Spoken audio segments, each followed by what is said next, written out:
অপু নামে একটা ছেলে আর ওর বন্ধুরা এখানে আড্ডা দেয়, জানেন আপনাদের?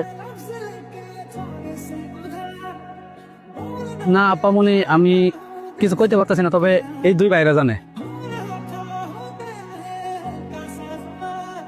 তোমরা চিনো?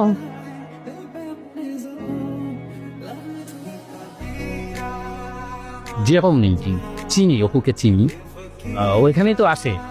আপনার বন্ধু বান্ধব কেউ তো নাই, সবাই দেশ ছেড়ে চলে গেছে।